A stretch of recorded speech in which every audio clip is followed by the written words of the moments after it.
Hello, today we're continuing in our GCSE Physics Revision series looking at the solar system. And again we have to go back to the time of the ancient Greeks who believed that the Earth was the centre of the universe and everything went round the Earth. The moon, well, it does go round the Earth, so that's okay. The sun, well actually the sun doesn't go round the Earth. But you would be forgiven for thinking that it did because it rises in the east and it sets in the west and it proceeds across the sky during the day. So it certainly looks as though it's going round the Earth.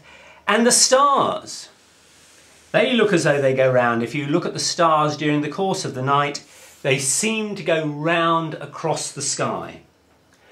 And this whole idea of the Earth being the centre of the universe and everything going round it is known as the geocentric model. It's sometimes also called the Ptolemaic model, after the Greek philosopher Ptolemy, who lived from 90 to 168 AD. So he came a little bit later than the ancient Greek philosophers. But essentially, Ptolemy had to do a little bit of calculations because this model didn't entirely work. You see, the problem was if you looked at some planets, what you would observe is that instead of going across the sky like this, if you looked at them over a period of several months, they appeared to go in a kind of zigzag fashion. And when they were going backwards, that was known as retrograde motion. And that didn't fit in with a simple model of everything going round the Earth. So Ptolemy came up with a wheeze that tried to explain how that could happen even with everything going round the Earth. And it wasn't until 1543 that Copernicus came along and said everybody had got it wrong so far, and in fact, as far as the local system was concerned, the sun was at the centre of the universe and all the planets go round the sun. Actually, the sun is the centre of the solar system, which is a collection of the sun and all of its planets and other things that orbit the sun. The sun is certainly not the centre of the universe, as we shall discover later on. But that is sometimes called the heliocentric model, that is helio for sun, so sun-centred. And this approach was confirmed by Galileo in 1610, who noticed a number of things that persuaded him that the model was right. Firstly, he observed that there were moons that orbited around Jupiter. And this actually cut across the geocentric model, because the geocentric model said everything orbits the Earth. But here we had examples of moons orbiting Jupiter, and also the phases of the planet Venus, rather like the phases of the moon. You'll notice that when the moon rises, I always say the moon rises from the right. That is to say, the full circle of the moon is on the right-hand side when it's rising, and then it becomes a full moon, and then it becomes a half moon, but this time as it's waning or setting, the full moon is on the left, and then eventually you don't get anything at all. That's a new moon. Well, Galileo observed the phases of Venus in a similar fashion and concluded that this was inconsistent with the geocentric model, but totally consistent with the heliocentric model. So what do we now know about the solar system with its planetary orbits? Well, firstly, the orbits are actually elliptical.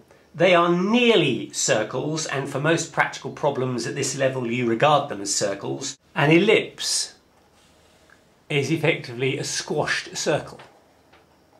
But in the case of planetary orbits, they are nearly circles.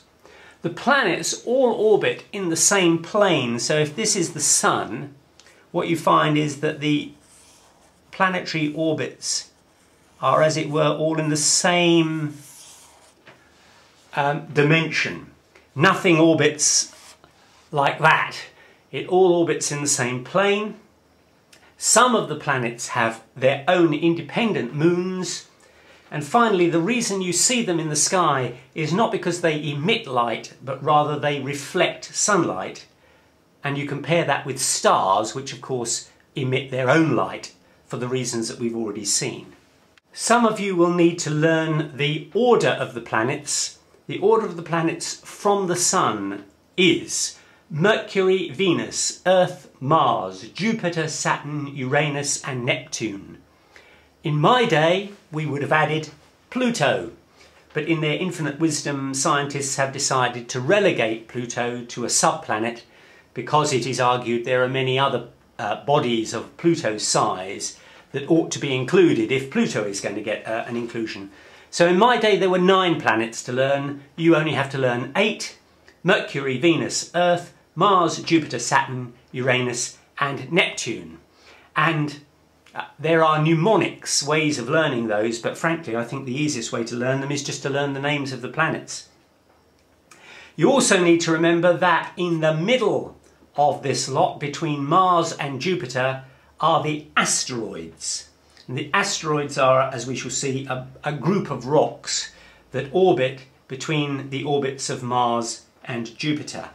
So when a planet goes round the Sun, what is causing it to go round in that circle? We've already learned in mechanics that objects will continue in a straight line unless a force acts on them that causes them to do otherwise. So what is the force that is acting on planets to cause them to go in orbits? And the answer is that it's the gravitational force between the Sun and the individual planet which provides the centripetal acceleration which keeps the planet in circular motion. So if this is the Sun and this is a planet going round the Sun,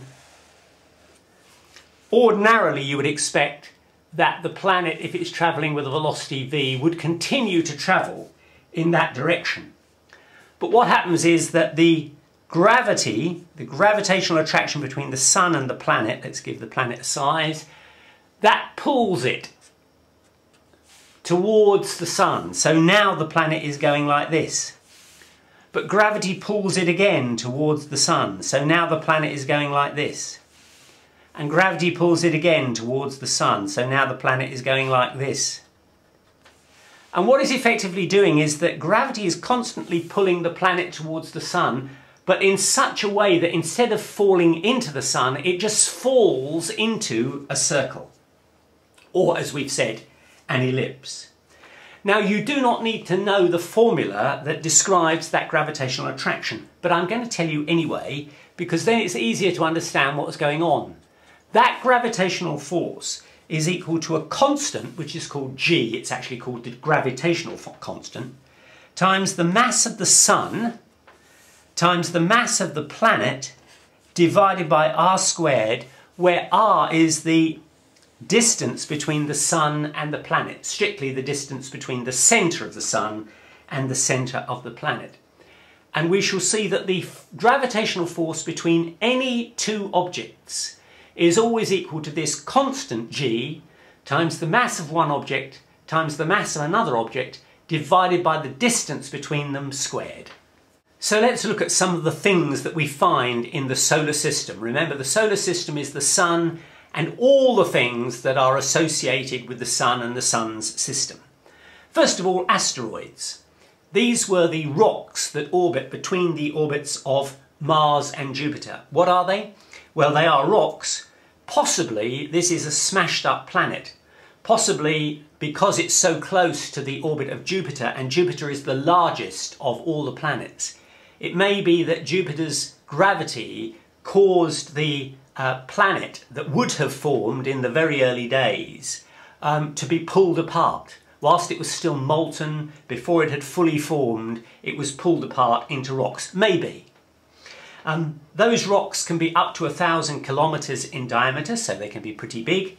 Most of them, thankfully, stay in the orbit between Mars and Jupiter, but you can get a few rogue strayers, and they could potentially be dangerous if they ever were to be on a collision course with us on Earth. Now I want to describe to you the difference between a meteoroid, a meteor, and a meteorite.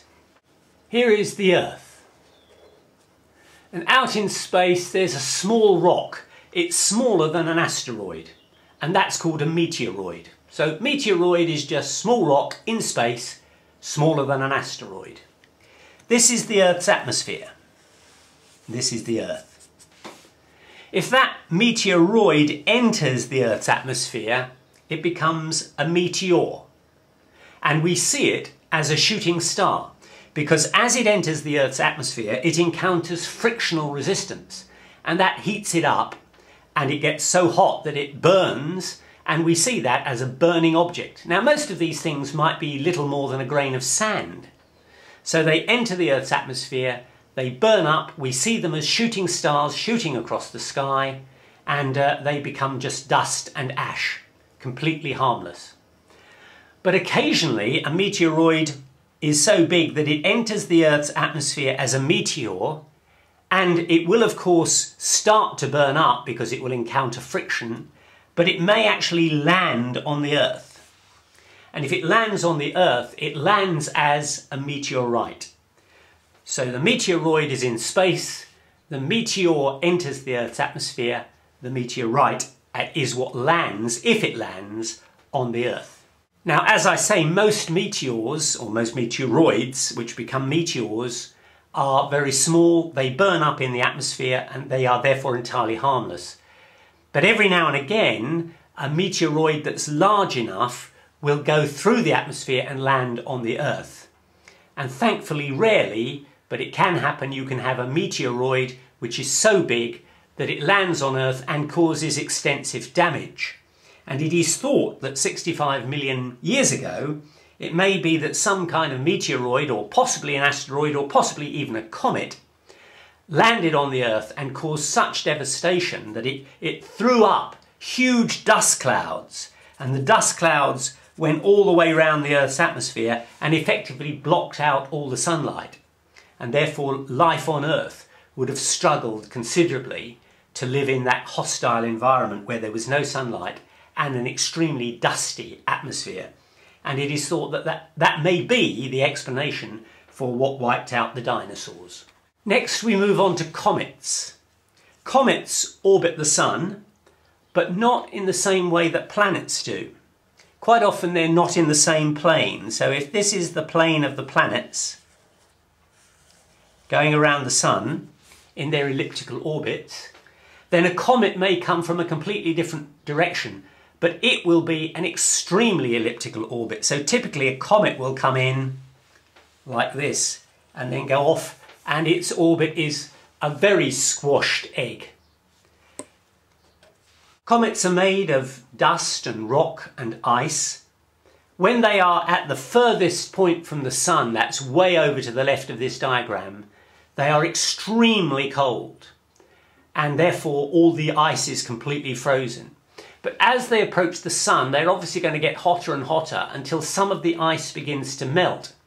And when it does, the pressure of the Sun's light is such that it pushes that dust away from the comet, and we view it in the night sky as a tail. The comet has a tail, which is simply the dust and ice particles melting, and because of the Sun's pressure, being pushed away. The light therefore is always, the tail is therefore always pushed away from the Sun. So whether the comet is coming towards the Sun, the tail is behind it, and then when the comet is moving away from the Sun, the tail in a sense goes in front of it. The tail is always away from the Sun. As we shall see in the next video, because of this formula here, which also applies of course to comets, we shall see that as the comet approaches the Sun, it gets faster. But as it moves away from the Sun, it gets slower. But why that is, we shall find out in the next video. There's a particular type of object in the solar system that we on Earth are very interested in. They are called near-Earth objects. They're not separate to what we've already looked at. They might be asteroids, they might be comets, they might be meteoroids. But the key thing about them is they come very close to the Earth. And there's a danger, of course, that they might hit it. And if they did hit the Earth, if they're large enough, they could do extensive damage. So we've obviously got tracking stations that are always monitoring the sky to see if they can detect anything that is likely to be on a collision course with the Earth. So the trajectory needs to be monitored. The difficulty, of course, is that these objects do not emit their own light, so you are relying on them reflecting the sunlight. And they are small, but not so small that they might not cause considerable damage. Something that's really large you will pick out very quickly, but something that is fairly large will be more difficult to spot. And what we want to know, of course, is are they on a collision course with the Earth? And if they are, is there anything we can do about it? And the general thinking is that what you would have to do is to send up a rocket with some kind of nuclear missile on it. And you don't want to necessarily blow the rock up. That may not actually be possible. What you need to do is to nudge it off course. So if this is the Earth, and this is the near-Earth object that would hit the Earth, if you can get it when it's far enough away and just give it the very briefest of nudges so that you knock it in a slightly different direction, then it will safely fly by the Earth and miss it. So it might come very close, but it won't hit it. So the object of tackling a near-Earth object that is on a collision course is to try to nudge it so that it moves slightly to the side of the Earth rather than having a full-on collision. The next object to consider in the solar system is our very own moon. Now, there are various theories about how the moon was formed.